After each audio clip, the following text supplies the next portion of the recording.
Okay, so we're back with another week of 3v3 Grand Arena. This video also has been delayed a bit. Apologies for that. I was a little busy with holidays and family, but finally got a chance to sit down and record commentary for a few of the videos that I'd recorded. So I decided since I had a little bit of a delay in recording the videos, I decided to put together both the week 2 videos as well as a couple of videos from week 3. So you'll have about 5 battles that I'll be giving my commentary for in this particular video. And the last video for this Grand Arena, I'll cover the rest of the 4 battles. So it's going to be a little choppy, but given the time that I have, I thought this might be the best way to do it. So let's go ahead and take a look at the first battle of the second week. So one thing that I decided to experiment with in my first battle of the second week was setting a light defense to see if going offense heavy really works for me. So what I did was I set a really weak defense in the front over here at the top with only the Darth Revan as a strong team, and a really weak defense at the bottom as well with only General Skywalker as a tough team, and set all weak teams at the back as well with a weak fleet as well. Wanted to see if going offense heavy really works for me, and that's something which I wanted to see if I could really play the efficiency game and get over 2,460 70 points and make it tough for my opponent. And This is a very different style of playing for me, but I wanted to at least give it a shot in one battle to see if, how that works. So you'll get to see that first. So for the very first battle, I taken my uh, Grievous squad against Jedi Knight Revan. So my opponent had gone with Jedi Knight Revan on defense, and here you can see Grievous is a relatively hard counter to Revan teams, and the JKR team is not that scary in a 3v3 situation. All the bonuses that Revan gives to the Jedi, the speed, offense boost, and all of that, it's way lesser in a 3v3 environment. So I prefer to keep him on offense. But here you can see my Magna Guard was down. B2 is still up, but I'm trying to just take down Jolie over here, which I was able to do in a big AoE, both Jolie and Revan, and then I was able to take out the Grandmaster Yoda as well. So not a very efficient battle in terms of banners, but I was able to at least get it down in one shot. I took my Geos versus the next team, which is going to be the Rex clone team. And I thought without batters, these guys should be able to do a decent job. As you can see, I wasn't off to a good start, getting only 48 banners against the Grievous squad. So I needed to make up some banners over here. And you can see over here, I managed to sacrifice fives over here by getting rid of Arc Trooper. I thought that might be the quickest way to get rid of fives. And now I'm just trying to focus down on Rex before he annihilates. And get the big hit from Spy, but I think my Geos are not relict enough. I think I've only got G13 on my Brood Alpha, and unfortunately my Brute wasn't taunting when Brood Alpha got taken out.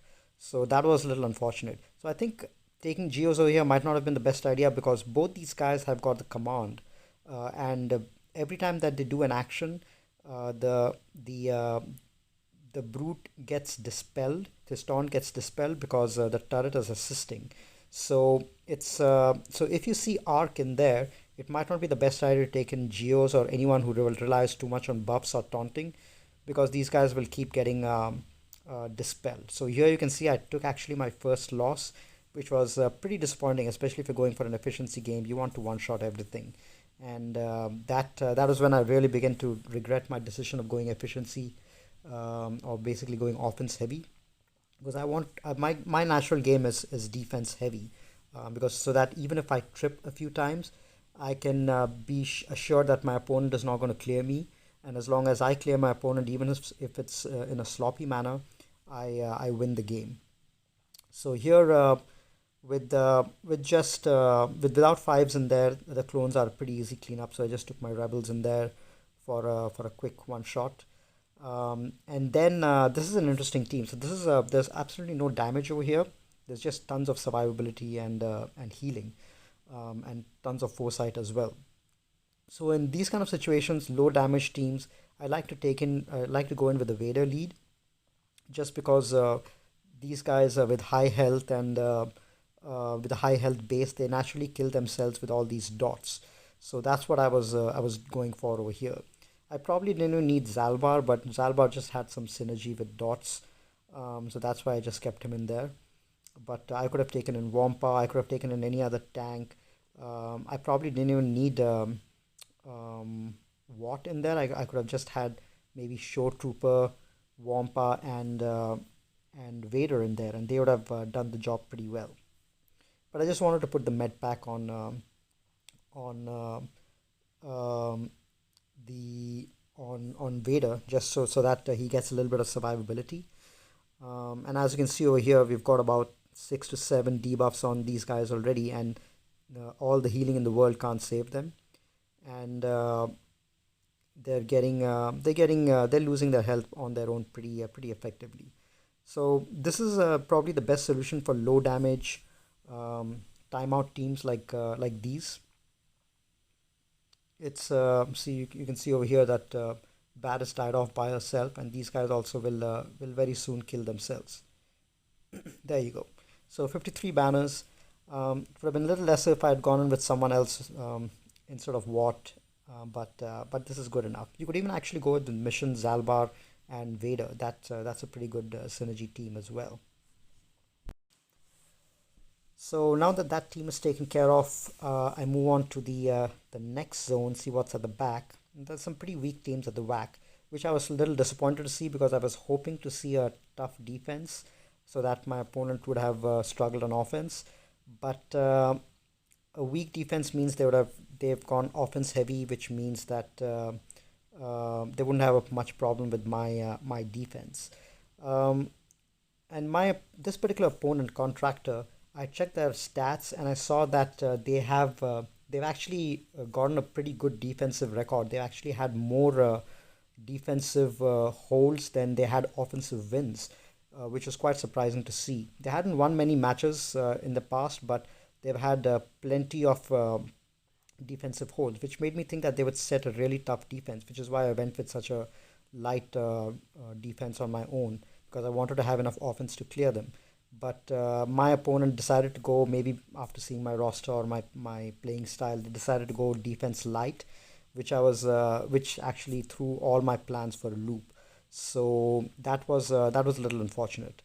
But here I'm just trying to be as efficient as I can, trying to get as many banners as I can, um, and the Grievous squad is pretty easy to take down in a 3v3 situation as long as you have these three Jedi, even decently relict. Even a R7 Grievous doesn't have much chance. Grievous team really shines in a 5v5 setting, and these three are more than enough to take care of any Grievous combination that you can see with B1, B2, Magna Guard, even with Watt. Although I've never seen a Watt with Grievous in a 3v3 setting, but none of these things are an issue because you get to mark Grievous really fast. I think the main purpose of a Grievous squad is just to pull out a Jedi Knight Revan counter so that they won't be able to use the Jedi Knight Revan elsewhere. So that was it for this match. Let's go over and see what else we have. Now they also have a Geo squad over there, and for Geos, just like Padme, there are very few specific counters against them, and Treya is something which works really well against Geos. And same thing for Padme as well. Treya with Thrawn works really well for Padme as well. So if your opponent has kept both Geos and Padme, then you're a little bit out of luck. But in this case, most of the opponents that I've faced, 90% of them don't set Padme on defense. It's too good a team on offense. So that's why whenever I see a Geo, I usually take in Treya by herself without any hesitation because I know that there'll be no other team which really needs a Geo team, a Treya team as much as the Geos do. And with the especially if not all the Geos are relic up, the Treya counter is an extremely hard counter for Geos. I've modded my Scion also for a lot of crit avoidance, tons of health, because every time that a debuff gets inflicted, Scion gets healed up due to Treya lead. And as long as these guys are not critting, um, their power is diminished by quite a lot.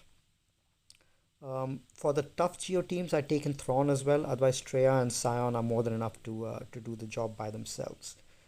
Um, so in this case, I didn't want to have the loss, which is why I think for insurance I took in Thrawn as well. But I think these guys would have done a decent job even without Thrawn.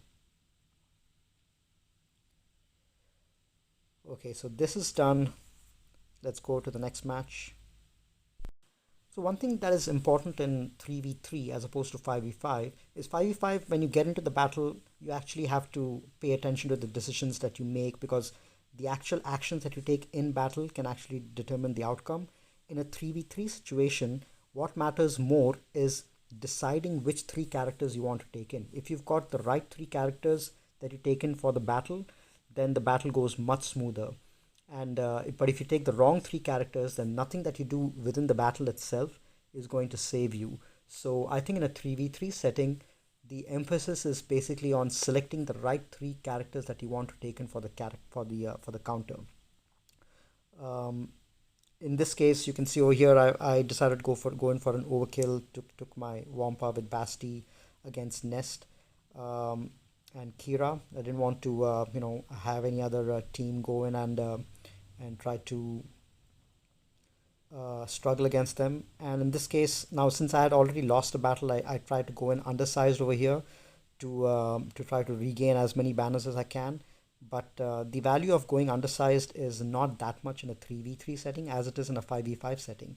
Because in a 3v3 setting, you can maximum banners that you can get if you go in with a full 3 squad is 54, and going in undersized you can get maybe 55, 56 very rarely if you go in with a single character. So it's just a 1 or 2 point banner difference. But in a 5v5 setting, you get 60 banners if you go in with 5 and end up with full health and full protection, and you can end up getting as much as 64. So you have a benefit of 4 or 5 banners more if you go in undersized, um, as opposed to just 1 or 2 over here. So I think in a 3v3 setting, unless you are doing the undersized feat, it's just better to go in with a full 3v3 squad to ensure the first victory, the first battle victory. So I took out, I used an undersized bounty hunter team to take out the the Night Sister team because I had a Zeta on Django which prevented the revives, and now I'm deciding what to take against the against this team, and I decided to go with just these two and another undersized win to try to get the victory. The problem is these guys hit really hard, especially Relict Echo and Sarge. They hit really hard under Shakti lead, so things started going pretty south. Should have probably taken in my CLS over here as well. Did manage to get rid of Shakti, but this guy didn't have any chance of doing anything against uh, clones on his own. So ended up losing that battle as well, which cost me quite a lot. So this is why I always like to go defense heavy, so that these kind of things don't tend to not bother me at all. Again, I went in undersized trying to recoup some banners. Um, you can see over here what on defense is really not that amazing. But I'm just trying to basically try to get rid of Watt in the first turn, and so that he doesn't end up reviving any of these separatists. And now I'm trying to apply healing immunity and buff immunity on Django, and these guys heal pretty heavily under the tech that Watt gives out. So I'm trying to first take out Django, and then I'll probably go in for Newt. So the one AoE took out both Newt and Django, and then the second life also was taken out pretty easily. So undersized over there in this particular case it worked, but but it did not work in the case of the Han and Chewie. All right, so then I decided to go in and take, let's see, what did I take in against those guys? I had my Shakti as well, Shakti, Echo, and Rex.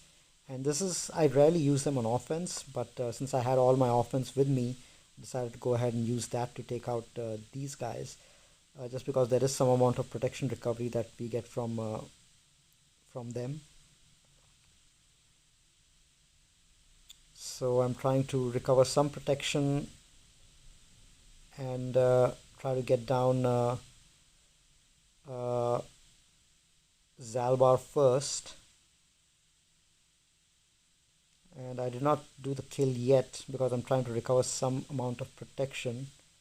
And there I give the final bit to Rex, and then I annihilate him and get 54.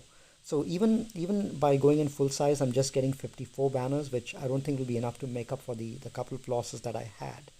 So that's a little unfortunate. So now I'm trying to see what other teams I can use, and I don't like to have to depend on undersizing it in order to win. But that's what I'll ultimately end up doing in this case.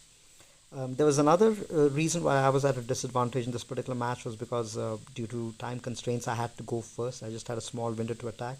So rather than my usual way of attacking, where I wait for my opponent to play and then attack towards the end so that I know how much I have to get. In this particular case, I just had a small window to attack, just an hour or two, and I needed to get my battles completed there.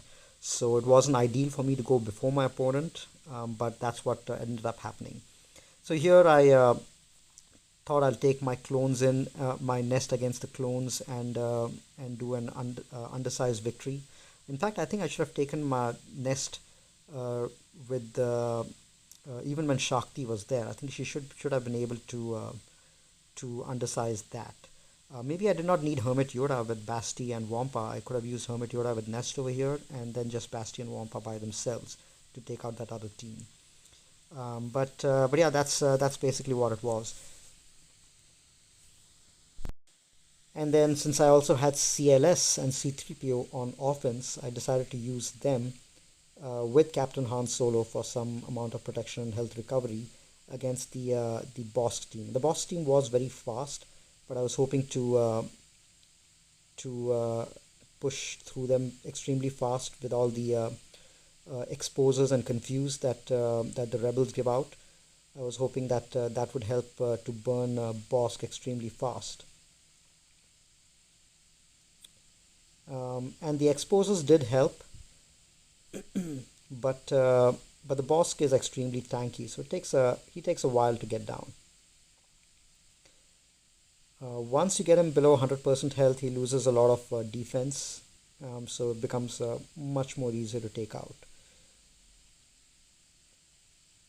Yeah, just put a little bit of expose over there, and I'm trying to reduce turn meter and get rid of Bosk as much as I can. And another mass assist, and almost got rid of him. And now I'm just trying to control the other guys while being able to recover as much health and protection as I can.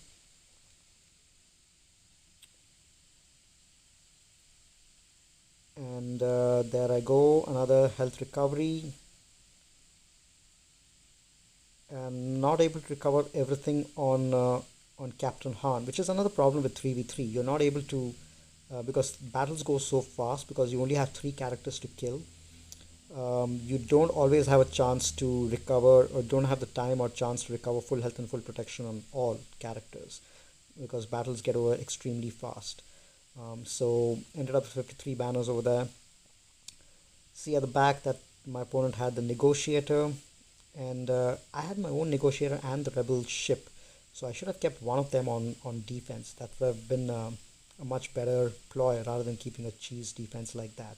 But I think that was another mistake that I probably made. I should have kept a tougher ship defense. But in this case, I went in with my Millennium Falcon against the negotiator. I'm used to this particular battle, even though I had a GK ship. I prefer rebels versus the negotiator just because that's how I climb in the arena every day. And I hate mirror battles. And the as long as you know how to play the rebel ships properly, the the negotiator match is really not that big of a deal. The main thing to keep in mind is you have to first try to trigger the healing um, ability from the negotiator and save your wiggle from Hans Millennium Falcon till after the days has gone out. So, which is why you see my Hans Millennium Falcon does not have the the buff yet, the special buff. And here you can see I've lost a couple of ships, but I managed to get in my Plo Koon and get rid of a couple of the important ships on my enemy side. And I'm just trying to recover as much health and protection as I can and try to get rid of these guys as soon as possible. But that's the third ship which is lost. The battle is still under control because I still have my Hans Millennium Falcon with me. And that ship is, as long as that ship is around, there's really not much of an issue. So, yep, so with Cassian, I finished this battle and with only 56 banners, which is not really great. And unfortunately, this particular match, I ended up losing this match actually against Contractor by about 19 points, I think 19 or 20 points. It was pretty unfortunate because a lot of the mistakes that I made, so my opponent one-shot everything except my General Skywalker team. And this is actually one of the few times that I've been cleared, and I hate being cleared because my way of winning is usually by setting a tough defense and preventing my opponent from clearing me. So from now on, I decided that I'm definitely not going to go the easy route, and I'm going to continue with my usual way of playing, which is setting a really, really tough defense and preventing my opponent from clearing me. So that's what you're going to see in the rest of the matches. I go back to my old style of playing, set a heavy defense, make my opponent go into multiple battles and prevent them from clearing my zones, and then go ahead and clear my opponents to ensure the victory. So that's what you're going to see in the next few matches. And I also decided to keep my negotiator on defense and not keep any cheese team, and use my Millennium Falcon Akbar team to take out anything that my opponent can keep on their defense. So let's go over to the second battle now. I'm playing Victavius. So my opponent Victavius has already gone ahead and failed to clear my zones. So I'm going ahead and trying to do whatever I can to one-shot my opponents. Uh, against the against this particular team, I decided to go in with my Basti Wampa with Hermit Yoda. Apply some buff immunity so that zombie doesn't taunt, and then I have to take out these guys a couple of times. So I first take out um, Talzin once, and then I try to go in for the next kill. Buff immunity again. So Night Sisters have got three ways in which they can revive. There's a zombie revive, obviously. There's a Daka revive, and then there's a Talzin's Mass Assist, which can revive. And Talzin's leadership in general has a revive ability. And in this particular case, all three revives are in one team in this particular combination, which I really don't prefer because it makes the other version of the Night Sisters much easier to defeat. Because you, with Asajj, Spirit, and Talia or Acolyte in there, you just need to kill them once and they stay dead. There's no way for them to revive. So I like to split up my Night Sisters, the revive ability, at least in a couple of battles. Like maybe have Daka in one and Zombie in the other, just to balance things up. JTR over here is a hard counter to any bounty hunters.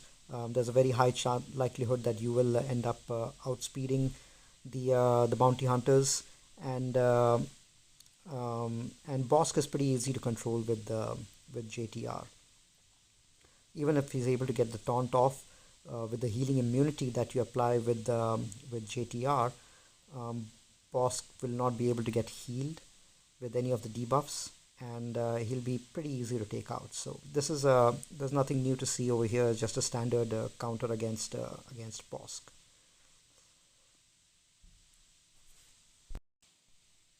So Bosk is down. Now I just go after CAD to finish off the job. And there we go, 53 banners. And finally, we have the Basti team on defense, which it's it's got there's a lot of healing and protection recovery and a taunt as well over there. So I just taken my, but there's not much damage over here apart from Basti, who does a little bit of damage. So I taken my nest over here alone. I could have probably gone in with a Kira lead or with Hermit Yoda in there as well, since my nest is not modded for tenacity, and that's why you'll see a lot of stuns over here. But there's plenty of health that my nest has, and with all the buffs that Basti lead gives, my nest is going to be getting tons of damage pretty soon. So, so yeah, if you have tenacity nest, that is ideal for this situation, or even a damage build on nest, because you'll get these guys down pretty fast. But even a nest built for health works pretty okay against these kind of teams which are low in damage.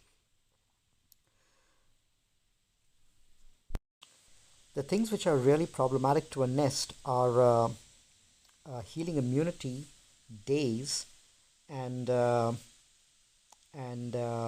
I think those are, if the characters that you're going up against have healing immunity, stuns, days, then your nest might be in trouble. This particular team does have a lot of stuns, but I am able to get out of the stuns, and because of the all the buffs which are being built up, um, the ability to get the damage boost is actually, um, it outweighs the fact that there's so many stuns over here. And you see my nest did go under yellow health once, but there's so much of health steal over here that she does recover pretty fast, which is why having um, healing immunity is such so problematic for nest. If you see Dooku, that's also problematic because Dooku, especially if he's in the lead, he has healing immunity. He hits under protection, hits directly to health. Um, he can apply stun, ability block, all of that. So those kind of cases, you should definitely not use Nest to solo. But in this case, you can see over here, um, the damage is built up enough pretty easily, and I'm able to get rid of Basti, and then it's just a question of getting rid of Juhani, and then Hermit Yoda is probably going to escape. There we go. So towards the end, she was hitting for about 120k on a special, which is good enough for the Basti team. Okay, and now, um, so I do have plenty of offense left remaining to take out the rest of the team. So in this particular case, I take my Jedi Knight Revan team, which is one of the best teams that I have, against the Rex-led team. And in this case, there is fives as well in there, but I want to get rid of Rex because if Rex decides to, so because fives is pretty tanky, and it might take a while to get uh, fives out of the way. So what I usually like to do is I like to go in for a weaker clone and then try to take out Rex first and then Echo if he's there. That's basically my method of operation. And in this particular case with Jedi Knight Revan, it's pretty easy to control Rex once you've taken out fives. And the extra defense and damage really doesn't bother the Jedi team. My Jolie is pretty tanky, got a lot of crit avoidance and all of that, so not much of an issue over there. So 51 banners there. Next, I decide to go in with my, so here I'd kept my General Skywalker on offense in this particular case. I think I'd kept my other 501st and Shakti on defense, but decided to just take in my General Skywalker for an easy 56 banners. So here you see there's not much of a difference between a 54 banner victory, which I would have got using JTR or something like that, and going in solo and ending with full health and full protection. Just a couple of banners difference. So it's really not that beneficial to go in undersized. It's not worth the risk to go in undersized in a 3v3 situation. And the next toughest team I think was the Shakti team, so I decided to take my next best team against it, which is um, the um, the Padme team. And there's really not much of a match for the Padme team over here. So since my opponent had kept a relatively weak defense, I had plenty of offense to go through it without any issue at all. Since really no meta teams that I had to worry about. So in this case, I took my Kira with Chewie and Han. Now I've decided to keep CLS on defense by himself with the C3PO. I think that makes it quite formidable. And for Han and Chewie, I was considering various leaders, and there are a lot of scoundrel leaders who give extra critical damage, like Boba and Greedo. But I decided to go in with Kira because not only does Kira give an offense boost, but she gives protection, recovery, critical chance, and tons of other benefits to scoundrels. So just decided to go in with Kira. I think it's an overall, in my opinion, a better lead for Han and Chewie. Um, and then went an undersized, I think, with my Geos against the Night Sister squad, which is not really that intimidating. I think it was mostly apart from Asajj, who was G12, G13. The others are just G12. And this is a weak version of the Night Sister team because, as you can see over here, there are no revives at all. All the revives are in the other characters, other three Night Sisters, which is Daka, Zombie, and Mother Talzin. So once these guys die, they remain dead, and it's really not much of a threat at all, which is why I just went in with two Geos over here. So, yep, so once Spirit is down, there's nothing reviving her back, then I just work on Asajj, and then uh, and then it's pretty simple to take Acolyte down. Moving on to the next battle, again another weak team over there, but I think I go on top to see what else I can use against it. The Yeah, I think the Separatist squad over here is relatively weak. There is Watt in there, but there's really not much damage in there at all. So I just took in Treya with Scion to to isolate him and then work on the others at leisure. So not much of a threat. The Treya team I've built and modded for a tough Geo squad. So tons of health, tons of crit avoidance, all that stuff. So this team is really not much of an issue with for these guys. So which is why I decided to go in undersized. They do have a lot of health and protection recovery. Both I think Poggle got the med pack, and and obviously Magnagard got the taunting tech. But even with that, it's not much of an issue. The recovery that these guys have is not enough to offset the damage that both these do. So now it's just a question of working down on Magnagard, and yeah, it's just going to take a couple of turns, and then it should be fine. So I think Watt is definitely a much better to take on offense, just because you have a higher chance to end with full protection on all your characters, and also on defenses it's just not the same thing. Watt doesn't offer the same uh, ruggedness in a defensive setting in 3v3 as opposed to 5v5, which is why even Hermit Yoda in a 3v3 setting, characters who are non-attacking like Hermit Yoda, C3PO, and Watt, it's better to use in an offense setting rather than a defensive setting. At least that's my opinion. Here, I think I decided to go in with Kylo Ren with the Watt, which seems to be a popular combination, just because you've got a couple of characters over here who can revive. I wanted to prevent that with the Fox getting the weapons tech. But otherwise, this team also is not much of a threat. So there you go. The first death from Fox. Nobody gets revived. and second death, nobody gets revived. So it's just since I had the offense, I just decided to go ahead and use that. So that's one thing about Watt's abilities. The first one gives health up, the second one gives protection up. So anytime that you feel that if you're facing sisters and you need to get health up, then it's better to use the basic if your team is plagued, for example. But if you're trying to recover protection, which is going to be in 90% of the cases, then use Watt's second ability to get protection up, because it recovers protection on him as well.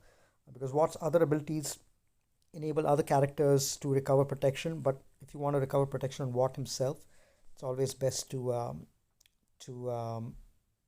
use his second ability after all the texts have been given out. So now here in this case, I'm just trying to, I mean, I have my Thrawn in there, so uh, I'm just trying to take this EP team down with whatever I can.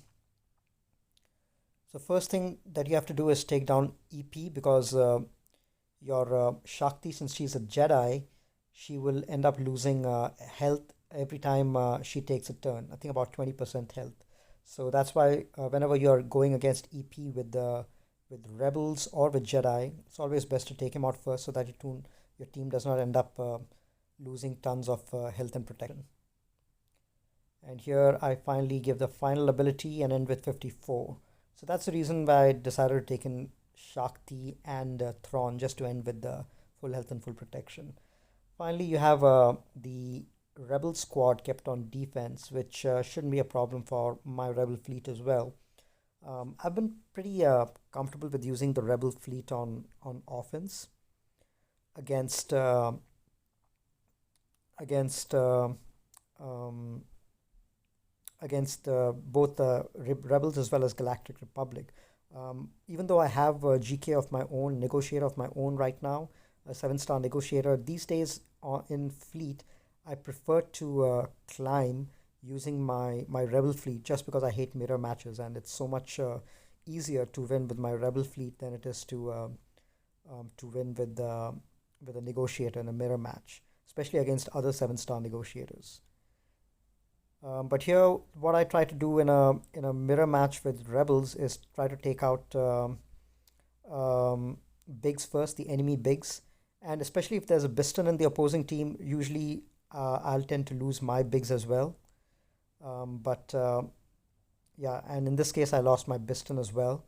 So mirror, especially with a good Biston that you're facing, you'll typically tend to lose one or two ships in a mirror match, but it's still not a big deal. I think you can still pull off the victory pretty easily. All right, so almost taken out Millennium Falcon over here. And I've been really liking keeping Sunfac in my offensive team, both when I'm using Rebels as well as when I'm using Negotiator. I've shifted to using Sunfac as my reinforcement. It just adds an extra layer of protection for the fleet, in my opinion. So here you can see I ended with 2469 points. And let me go ahead and show you how my opponent did on my defenses. So they were not able to clear me again. They ended up with only 1591 points. The new team with Django gave them a lot of difficulty, and they had some difficulty with my Bosk as well. They did not attempt my CLS with C3PO as well. So on to the next match.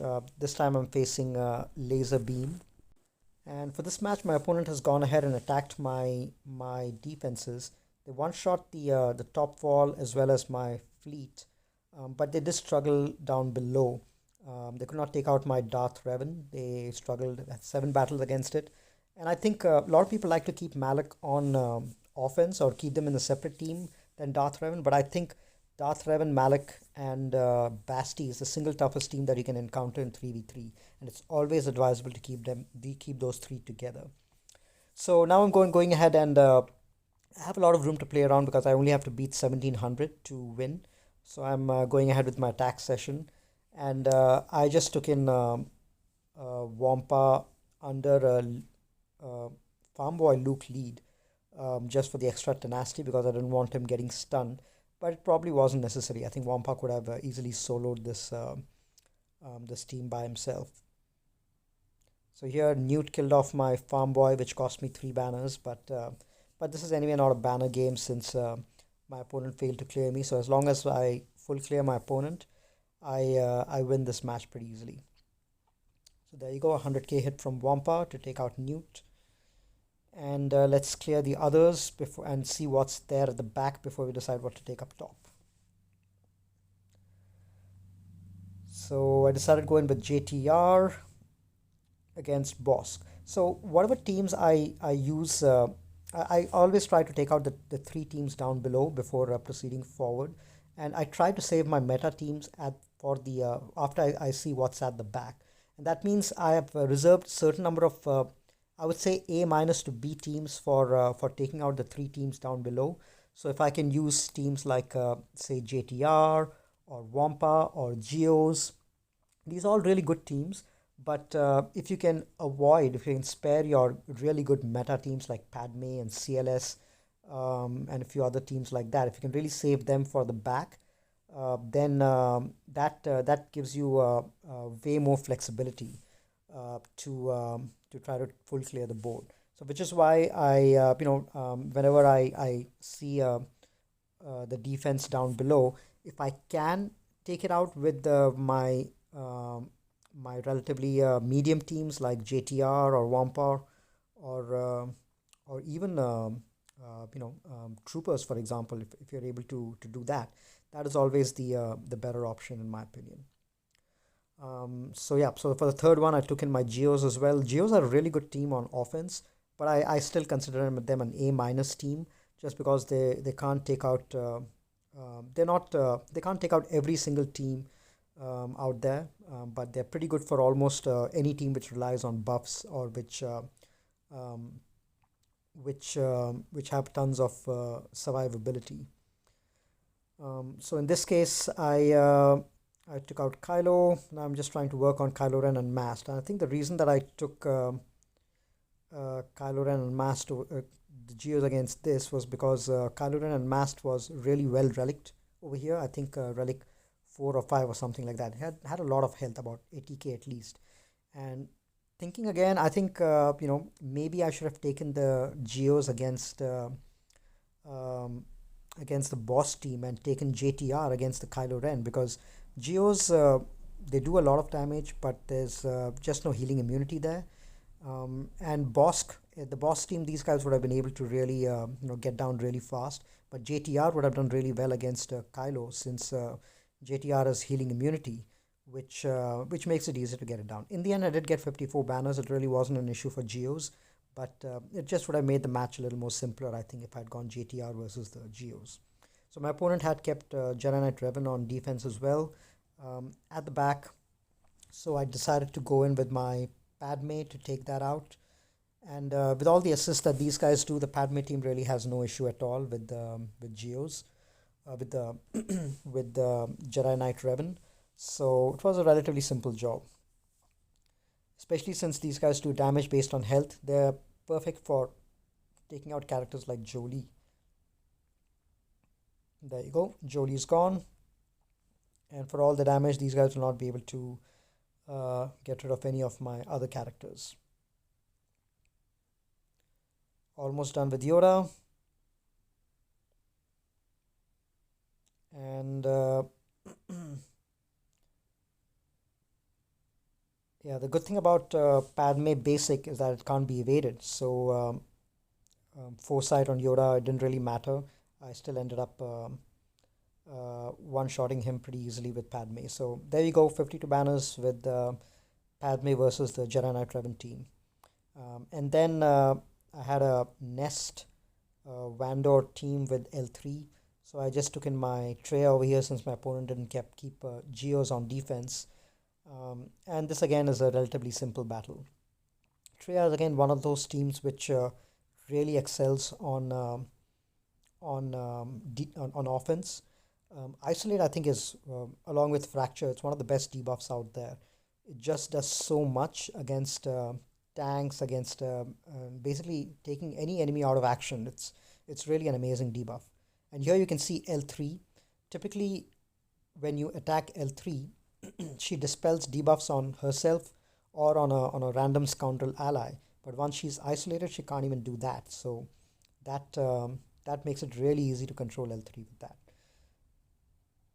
So there you go, that team taken care of, 53 banners, and on to the next one.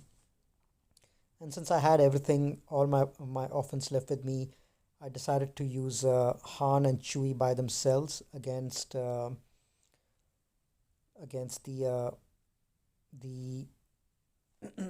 Night Sister team. They had Watt in there, which really didn't make sense because Watt would have given the taunting tech to Zombie, but the first death that Asajj had, or the first time he killed Zombie, the taunting tech would have gone.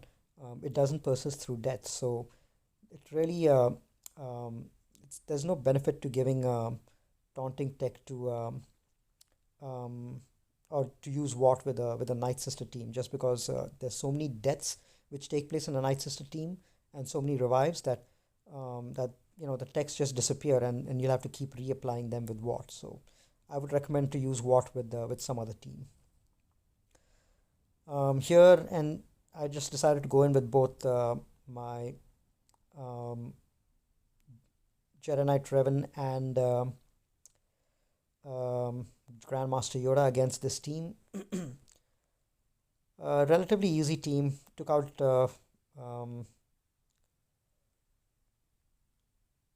out Spirit twice, then Daka, and then I think ended up with full protection on only one of them to end with 54 banners.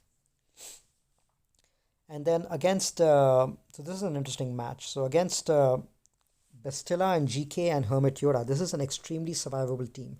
It's one of those timeout teams. There's tons of assists over here. Bastilla calls an assist, and obviously both General Kenobi as well as Grandmaster Yoda have got mass assists as well. So tons of assists, tons of buffs, which is why this team is perfect for Nest. In this case, my Nest wasn't really modded for tenacity. It was just modded for health, not even damage. Damage actually would have been better because the ramp up that from offense that all these buffs would give, this team would have been taken out really fast. But this team is actually surprisingly sturdy. There's so much of protection and health recovery that it becomes difficult for Nest to chew through even the bonus protection, as you can see out here. So thinking back, I probably could have taken my Sith trio over here, because Isolate, Scion's debuff removal, as well as Annihilate actually would have been pretty helpful in this case. But as it turns out, I already used my my Sith trio elsewhere. But that would have been a perfect for this team, because this is an extremely survivable team, and you need something permanent like an Annihilate or something like that, or even if you've kept clones on offense, you could use Rex and the clones with their with Rex's Annihilate ability to take care of them, or even a team in which the team does a lot of damage by themselves. So things like maybe EP. If you take an EP with a tank and another Empire or Sith character, each time that these guys take a turn, they lose 20% of their health because they are a Jedi, since EP is present. So that would actually get their health down pretty fast as well. Another thing that could have possibly worked over here is, there's a lot of foresight and tenacity, but if for timeout teams like these which do less damage, if you're able to take Darth Vader in there as a lead, and then take in a tank and maybe a healer in there to keep Darth Vader alive, and just keep getting tons of dots up, that would actually help to take this team down pretty fast as well. As you can see over here, it's almost just 1.5 minutes left, and I haven't even chewed through the bonus protection over here. So it's a tough situation to be in, and I was pretty sure that this is going to be a two-shot. And at this stage, I'm just trying to at least take down the leader, Bastilla Shan, so that the cleanup will be a little easier. So here you can see the damage has been built up quite a lot, and and with that, I've been able to take out Bastilla, but there's still GK to go with, and there's less than 51 seconds left. And GK has got tons of health, so that means that the bonus protection that he has is since it's based on the health, it's a Relic 7 GK, so the health is the bonus protection is through the roof for GK. So I wasn't really sure whether I would have been able to take him down in under a minute. And maybe thinking back, I should have probably kept it on basic auto at an earlier stage, maybe almost as soon as I started the match, because that would have made things easier. But as you can see over here, with the 1 second left in the match, I was just able to take out GK. So that was a pretty exciting end to something which I was sure I would have to two shot. So that team was taken care of. I think I would definitely play that differently next time. But against the Karth team, I just decided to take in my crew. The teams which really do well against Karth are teams which thrive on dots. So obviously dots do absolutely nothing to both the Kylos. So first order is a natural counter to these guys. Malik is that's another reason why Malik is used a lot for soloing the Karth Old Republic team, just because dots do nothing to him, and in addition, anyone who applies dots to Malik gets feared. So that's why teams like Malik, um, Kylo Ren, these are natural counters to Old Republic. I would also say anything which applies days, so you could potentially use even Nest over here, because all the assists that these guys give.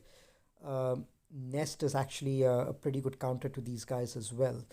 Um, Potentially a solo, I think a solo would work with Nest, but if you want to be safe, you can take her under Kira, or with young Han or young Lando, or any of the other characters like that. But as you can see over here, this was a pretty easy cleanup, and now we just have the ship battle left. So I go in over here. My opponent had kept um, a rebel fleet as well, so this is a mirror match. And with the mirror match, when you have Bosk in there as well, what I try to do is I try to get rid of Bosk as soon as I can. This is a slightly easier battle as compared to one where Biston is there, because you end up losing a lot of your own fleet when the Biston is there. But in this case, as you can see, it's a pretty straightforward victory over here, and ended up with about 67 banners, which is close to max.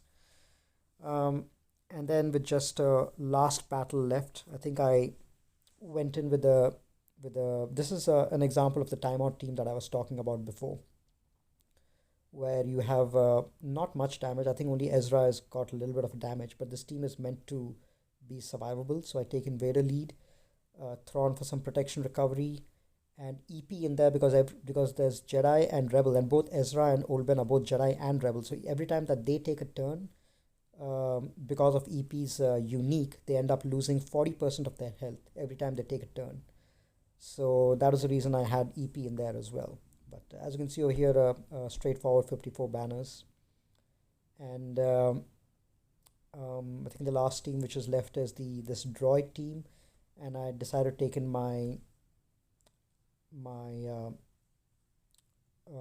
Basti lead, which is great for ending with full health and full protection, just because there's tons of bonus protection over here with these guys. So here I'm just trying to take out as many of these characters as possible before I lose any bonus health and protection.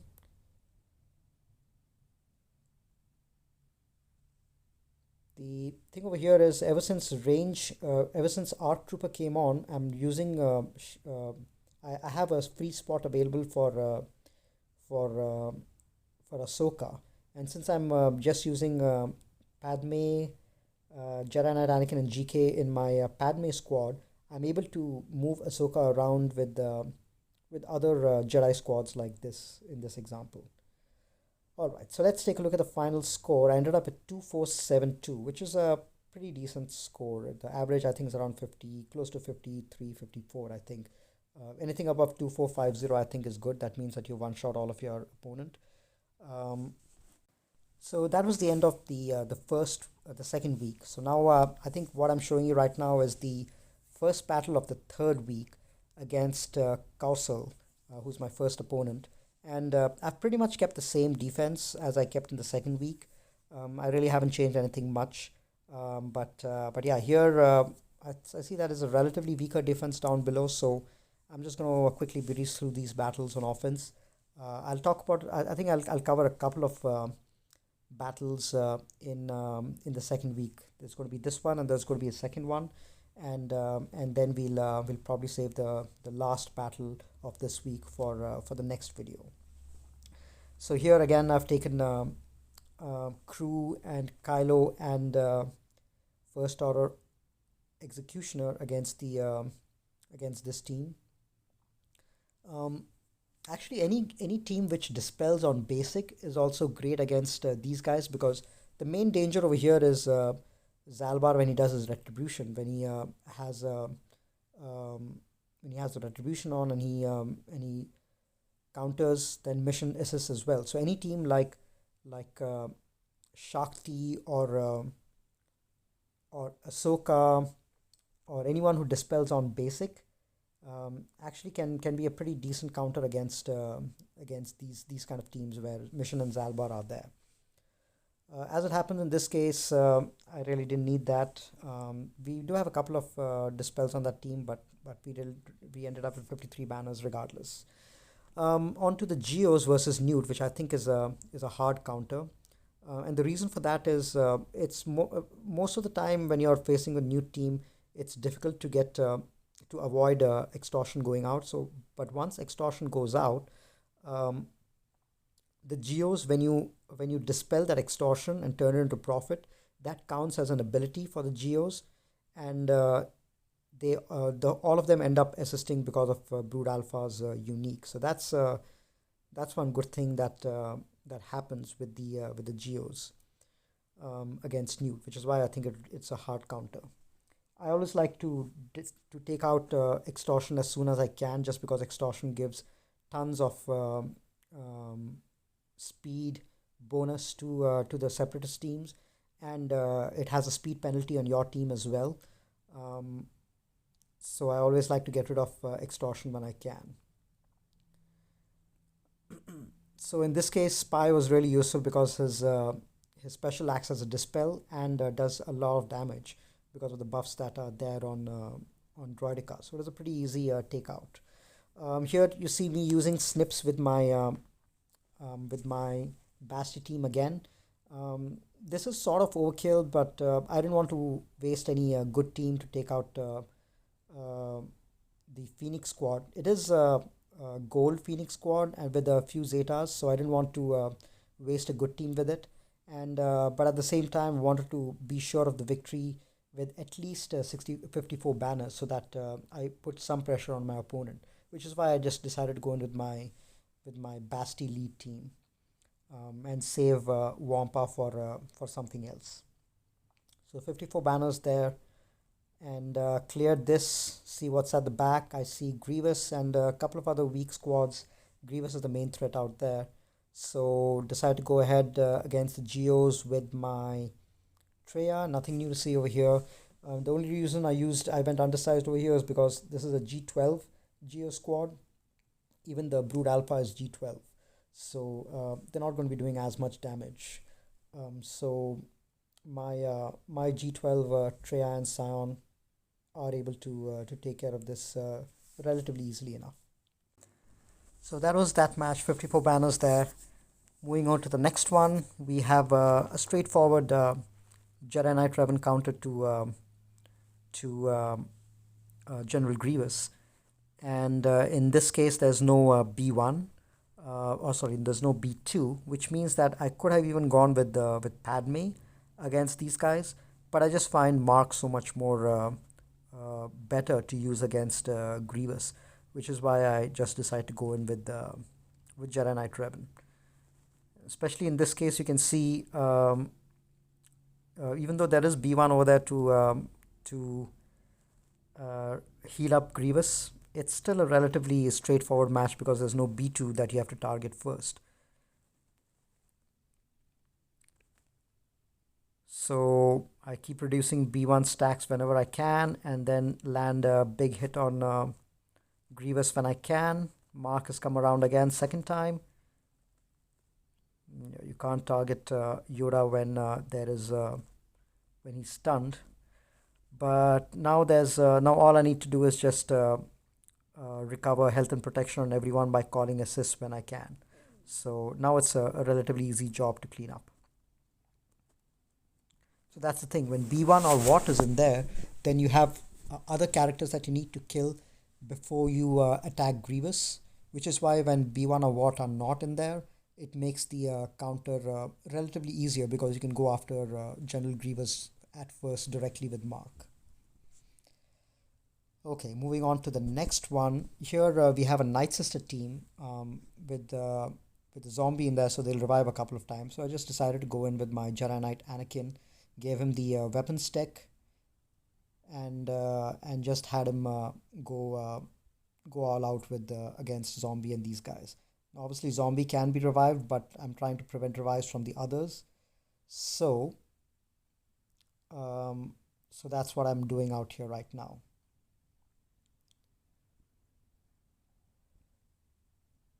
So there you go. Still lose a couple of banners because these guys are not at full protection, but at least it counted as an undersized battle. There you go. Yep. So I think just lost full protection on one. And then so this is a match where I use my Han and Chewie under Kira, where I think it's one of the better combinations out there. Very strong offensively, especially if you decide to use your CLS elsewhere, which I highly recommend because CLS by himself is so powerful in a 3v3 setting, either on offense or defense with C3PO. If you decide to use CLS by themselves, then Han and Chewie can very well fit under Kira. This is another example of a timeout team where not much damage at all. There's L3 Barris and then there's Vandor. So I use my Vader lead over here, which thankfully has become relevant again with the advent of 3v3, and then take these guys down pretty comfortably because these guys rely so much on health and health recovery that it becomes a very simple job to take these guys out. Just waiting over here for the dots to build up and take effect.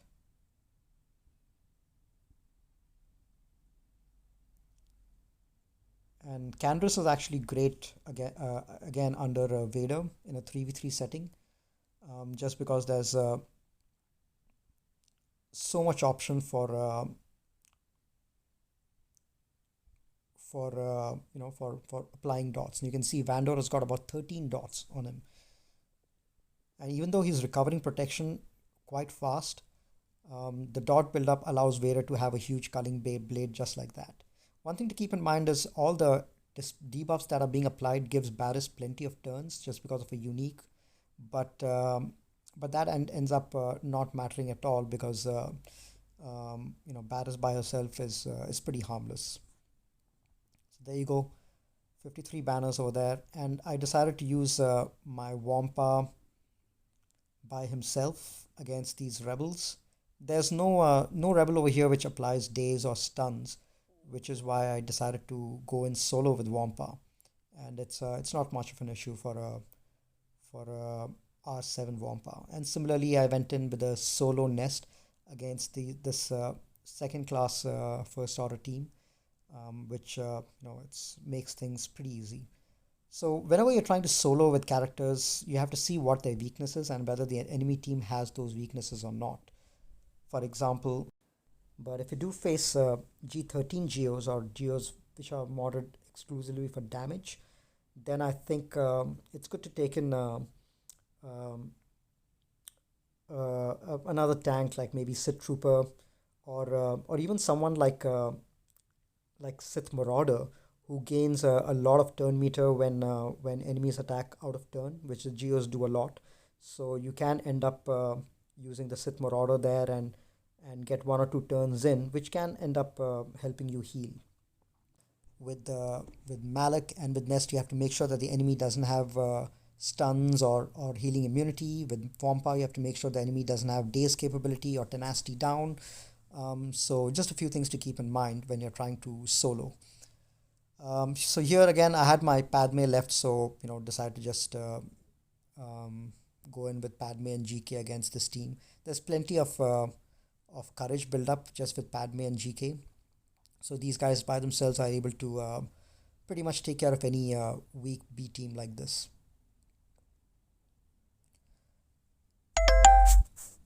And here you can see not much of an issue for these guys, and end up with the 55 banners. The last battle that we have right now is just a ship battle, and my opponent has kept rebels again on defense. That seems to be the case a lot for Grand Arena, that everyone keeps rebels on defense and keeps the General Kenobi Negotiator on offense. But I think so. What I've done is since I've delayed getting Negotiator until just a week or two ago, I've had to climb an arena using my rebel fleet. So I'm more comfortable with rebels on offense, and that allows me to keep my Negotiator on defense, which I think is better for a case like Grand Arena,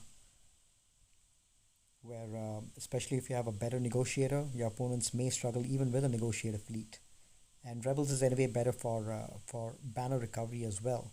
As I usually get about 65 to 67 banners with rebels. So yeah, so that's the third battle, 2479 banners, and let me show you the final outcome when after my opponent went. I ended up winning that match as well against Kossel, so my opponent did not clear me. Three battles against my new team, did not attempt my droid team, but that was a pretty easy victory. So on to the next match, the second match of the third week. This is against Subsumus, and I've kept my defense exactly the same as well, with the Darth Revan and clones and General Skywalker out front. And I kept my Rebel fleet on defense because my opponent had Malevolence, and I wanted to be able to take care of Malevolence with my GK squad on offense, which is why I kept that. And you can see my opponent has got some pretty decent Geonosians, and pretty decent decked out Separatists as well. So I decided to go in with my Basti Wampa against a Separatist team. First, take care of Dooku, because my team has got the speed advantage due to Basti lead. Dooku, and I did have the ability to call a couple of assists, so Dooku was taken out almost immediately with Wampa. And then now I'm just trying to work towards getting Sunfac down, so that I can take care of Newt before he chews through the rest of my bonus protection. So dispelled Sunfac, gave him buff immunity, and then took out Newt, and then it's a simple job taking out Sunfac before he's able to do any more damage. So this one gave a full 54 banners. Again, my policy is using A minus to B teams to take out the front zone to see what's at the back, and then decide to go with my meta teams. Against Droidica, I always like to use Geos, whether it's Newt lead or any other lead. The Geos are really a really good counter against Droidica. In this case, Magna Guard as well, because they have all these dispels on their basic. Magna Guard, Newt, Droidica, even Dooku, they're all very easily handled by Geos on offense. So here you can see I've taken out the two other characters, only Magna Guard left.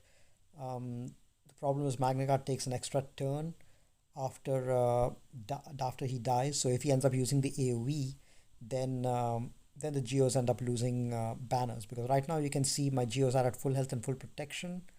But if I recall correctly, Magna Guard dies and ends up using his AoE, which costs me 3 banners at the end, which is fine, at least because I've set a tough defense, so it's not going to be an efficiency game in any case. So this is a tough team. He's got really well modded and geared Geos over here, and he's got a mostly relic 5 to 7 like 5 or 6 geos with the spy and soldier in there, so high damage dealers, which is why I went in with the Thrawn with my um, with my Treya team, because I wanted to pass a turn meter over to Treya and isolate Brute um, before before these guys have a chance to go, because I think these guys are relatively fast. The Brood Alpha was pretty fast. And as you can see over here, I've reached Held by Hatred, which gives me an additional security. And because my health is high and I've got crit avoidance, I'm able to keep my Scion alive. Um, there I go using Held by Hatred again. And then all I need to do is just take care of Spy, and uh, and that's it. So 50 banners. But yeah, it was. I ended up wasting my Thrawn, but I think it's not a waste because I ended up getting a victory in the first attempt, which was the most important thing. So couple of so only the Grievous team was really the tough one at the back, down below. Um, so I'm going to go ahead and take care of that first. Pretty heavily modded Grievous, 155k health, which is I think one of the healthiest Grievouses I've seen. So I just taken my Jedi Knight Revan against it again. And this version of the Grievous team, it seems to be the most popular, the one with B1 and B2. There's no Magna Guard, so that means there's no extra defense, there's no stealthing, all that is not there. But there is tons of healing which happens. And in this case, you do have to attack Grievous second, because you have to kill your B2 first. And so I think that's the reason this tends to be that popular, is because you're forced to let Grievous go at least 2 or 3 times before you can mark him. But once B2 is down and Grievous has had a chance to go, it's a relatively easy battle. Spread foresight around as much as you can. Call call Yora to assist as much as you can.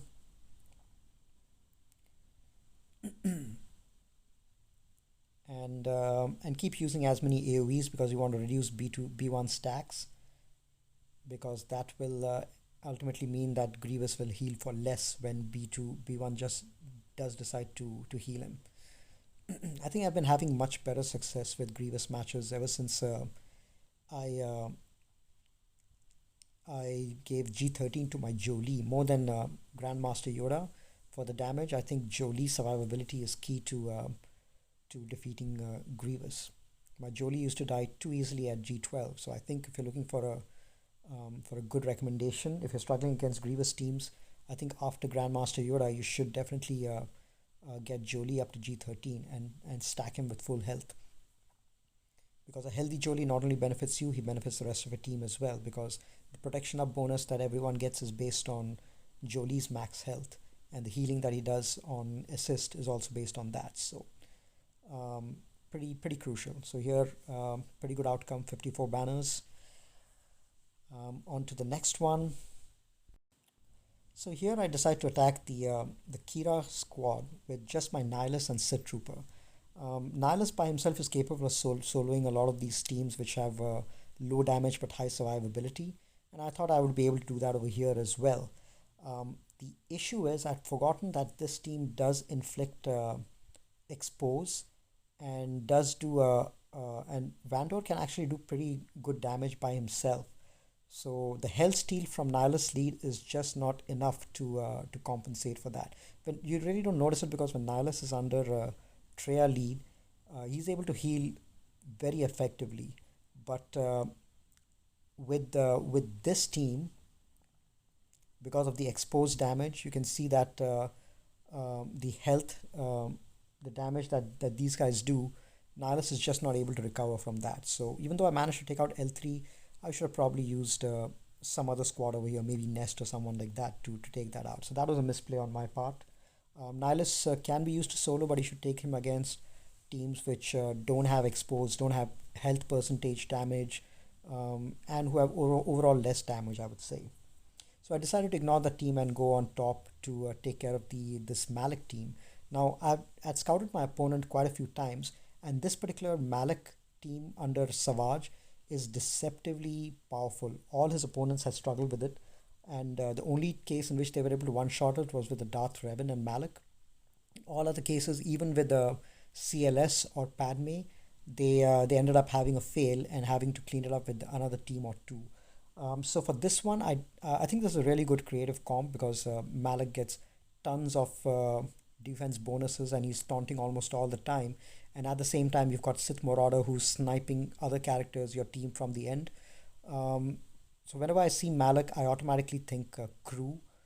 And in this particular case, we had just because of this comp, I decided to take in Watt as well because not only to give crew the taunting tech, but also to give Fox the weapons tech because there's so much of defense on this team, both due to Malik by himself and due to Savage lead, that you need the weapons tech on Fox so that he can ignore defense and take down this team relatively easier.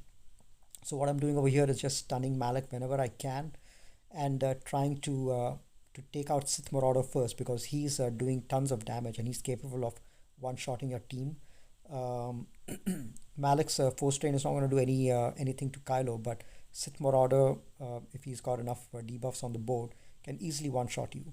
So I take him out first, and then I'm trying to take out Savage as well before attacking Malik. Because what the beauty of this team is, even if you decide to stun Malik, Savage has got this ability where he takes the allied Sith's debuffs on himself. So you really can't keep Malik stunned over here because Savage keeps absorbing his stun. So you need to take out Savage from this team as well, and then you'll be able to control Malik much more easily. So any other team, I think I would have had a really tough time with this, even a premium A team. But I think Crew just is naturally a great counter to Malik.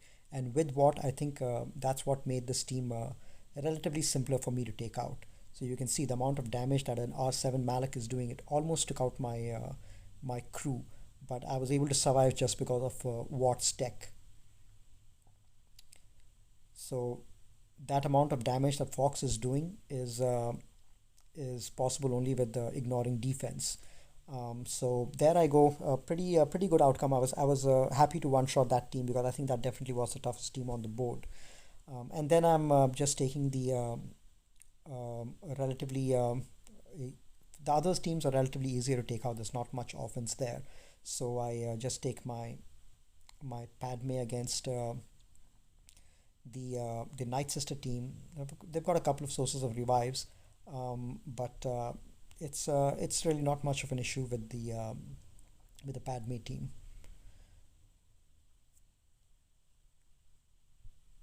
So yeah, so I'm just getting these guys down, building as much protection as I can, and then just gonna wait for the AOE to come, and then it's a simple 54. For the next match, I think it was against a Bosk, an R7 Bosk. The other bounty hunters are really um, not that well relicked or geared, but Bosk was an issue. So I decided to first get rid of Boba at least, and then finish off Bosk. And JTR again is a hard counter to both Bosk as well as crew teams just because of the healing immunity. Bosk lead has tons of healing because of all the debuffs which are being put out. So it's always so all you need to do is control a Bosk, kill the damage dealer, and then you can focus down on Bosk. So now, just because Dengar wasn't in stealth, I decided to go ahead and stealth everyone with R2. And now I'm just trying to apply healing immunity so that boss doesn't get healed, and then trying to get him down as soon as I can. I think JTR is definitely one of the better squads in 3v3, just because these three, either JTR, BB8, and either C3PO or R2, these three by themselves, they can do tons of damage. They can do, there's so much of synergy between that these guys have. They get tons of speed by themselves. They get tons of offense and buffs. They get turn meter. They're a very self-contained unit, these three. So it's in a 3v3 setting, they definitely gain a lot because its synergy with these three definitely outweighs any synergy that an opposing trio would have. So a good team to have in your back pocket. Plus, a lot of the feats this Grand Arena are centered around resistance, so um, it's good to have them on offense. All right, so now for the next match, I decided to take in my sisters against the enemy sisters. Now, over here, there's only one source of revive, which is Daka. So all I need to do is take care of Daka, and then the rest of the team should be pretty easily managed. I did keep my zombie on offense this time. I didn't keep my sisters down on defense, but as you can see over here, I'm trying to get rid of the foresight from the enemy spirit whenever I can, and then trying to take out Daka so that there's no more revives over here.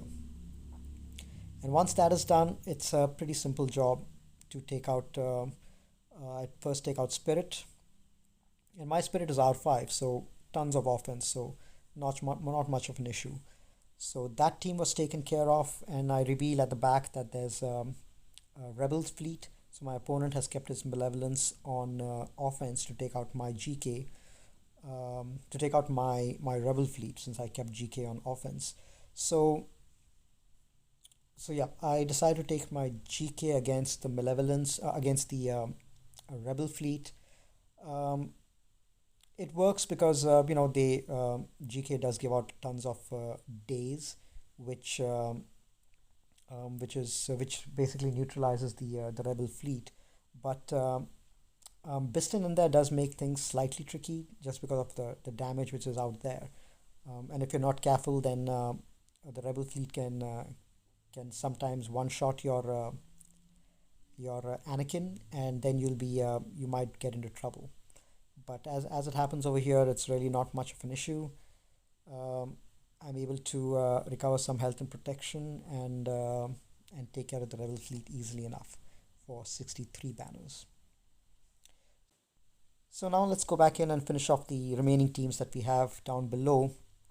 So I've taken my Han and Chewie and Akira to finish off this team. Extremely high damage team, tons of survivability. Everyone is immune to crit, with the exception of Chewie, of course, um, but tons of good stuff happening there. So that team is a fantastic team to use on offense. You can take down a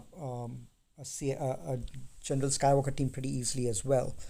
And then against this team, so I was running more or less short on teams by now, but I had the Sith Trooper team in here with Maul and Sidious, and I wanted to take in something decent against it um, because this team can get tricky.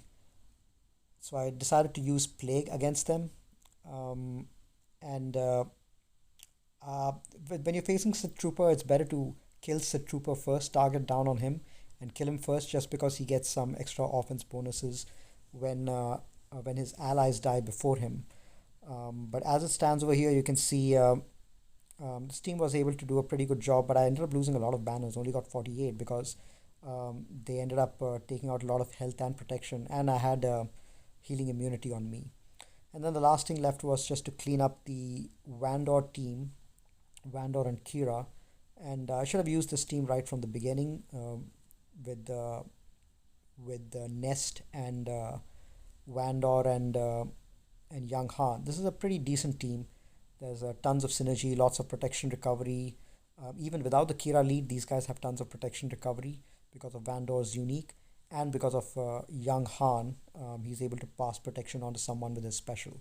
So pretty decent team. So I ended up at 2438 points by the end, which is not ideal. I should have got closer to 250 to 60, but I was pretty confident that my opponent would struggle against me since I'd set a relatively tougher defense. So let's take a look at how my opponent did. So I ended up winning this particular match. Let's go and take a look. My opponent was able to one shot my gas and my clones. Took four battles against my Darth Revan. I guess they struggled because they had their own Malak on defense, so that helped me out. They did uh, have an easy time against the teams at the back. Tarkin, Bosk, Barris with Mission and Zalba were all one shot. Did have a couple of battles against my CLS, Old Ben, and C3PO, which I think has been doing pretty well on defense for me so far. And finally up top, they were able to one shot my Grievous probably with Jedi Knight Revan and my Dooku team, but were did struggle against my other teams. So about three battles against the L3 team with under HK, and two battles against Newt, B1, and Django, which I think is a superior team. It's definitely one of the tougher teams out there because Django gets damage immunity, and Newt starts spreading extortion around and gets healed up by B1 quite a lot.